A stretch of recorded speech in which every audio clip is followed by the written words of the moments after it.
1968 और 1972 के दरमियान अमेरिका ने चांद पर 9 इंसानी मिशन भेजे, जिनमें से 6 मिशंस कामयाब तरीके से चांद पर पहुंचे।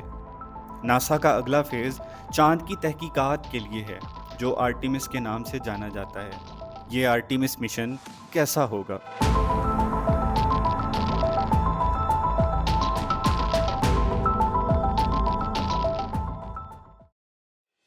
एस्ट्रोनॉट्स को चांद पर और फिर मार्स पे ले जाने के लिए स्पेशल स्पेसक्राफ्ट तैयार किया जा रहा है, जिसे ओरियन नाम से जाना जाता है, जो 3 हिस्सों पर मुश्तमिल होगा। क्रू मॉड्यूल, जहां तकरीबन 4 एस्ट्रोनॉट्स मिशन के दौरान रहेंगे और काम करेंगे। सर्विस मॉड्यूल, जो क्रू की ज़िंदगी को सपोर्ट करने के लिए है और इसमें अपना इंजन और फ्यूल स्टोरेज भी है।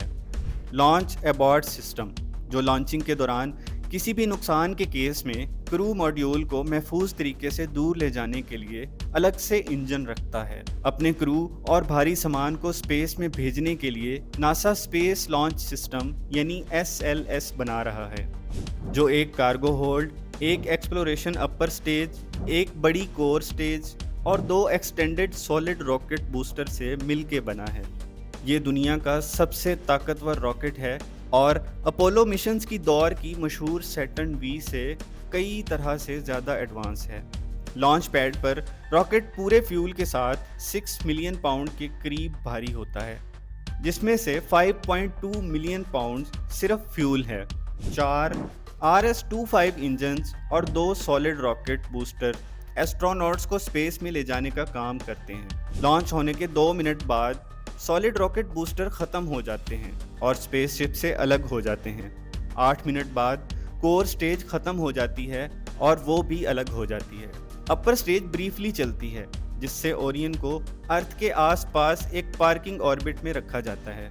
यहाँ पर क्रू स्पेसक्राफ्ट को दोबारा कन्फिग करते हैं और सिस्टम को चेक करते हैं कि सब कुछ डीप स्पेस ट्रैवल के लिए तैयार है।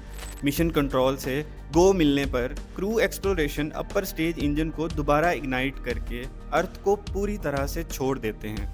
इस सफ़र का सबसे अहम काम स्पेसशिप को ज़मीन की ग्रेविटी से निकालना होता है और उसे ऐसे रूट पर रखना ज़रूरी होता है जो कुछ दिनों के बाद चांद के ऑर्बिट रूट को जाके इंटरसेक्ट करे।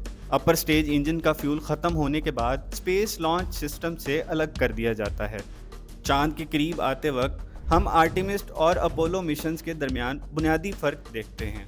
आर्टेमिस मिशन को चांद पर एक्सपेंडेबल लूनर कमांड मॉड्यूल या लूनर लैंडर की ज़रूरत नहीं होती, क्योंकि आर्टेमिस मिशन में प्री स्टेजिंग का फ़ायदा उठाया जाता है, यानी मून मिशंस के लिए ज़रूरी तमाम चीज़ें पहले से ही कमर्शियल और इंटरनेशनल पार्टनर्स के ज़रिए अपनी मतलूबा जगह पर पहुंचा दी जाती हैं।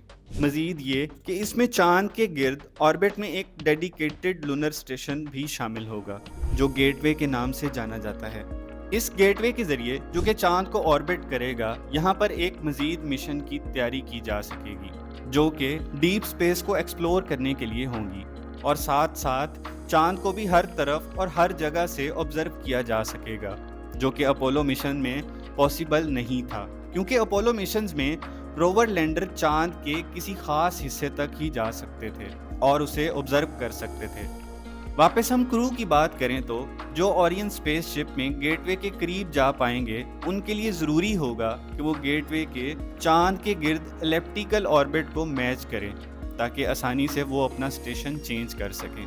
ल्यूनर लैंडर सिस्टम को 3 तरीक़ों से डिज़ाइन किया गया है। स्टेज 1 में गेटवे के ऑर्बिट से चांद के करीब किसी ऑर्बिट में मूव करना, ताकि चांद को ऑब्जर्व किया जा सके, और दूसरी स्टेज में लोअर ऑर्बिट से चांद के सरफेस पर लैंड करना, और फिर तीसरी स्टेज में चांद के सरफेस से वापस गेटवे के ऑर्बिट में मूव करके स्टेशन तक जाना और गेटवे से वापस ज़मीन की तरफ लॉन्च होना है।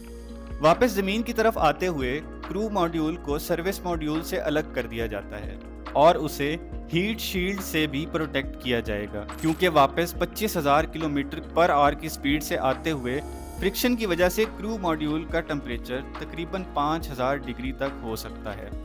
क्रू मॉड्यूल की एक तो एयर फ्रिक्शन से स्पीड कम हो जाती है और उसे मज़ीद स्लो करने के लिए ख़ास किस्म के पैराशूट्स का इस्तेमाल किया जाता है।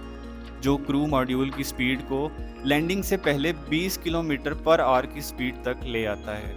अगर ऐसा कभी हो गया, जो इंतहाई जल्द मुमकिन है, तो फिर इंसानों के नेक्स्ट ट्रिप्स एक मुल्क से दूसरे मुल्क की बजाय किसी भी मुल्क से चांद या मार्स के हुआ करेंगे।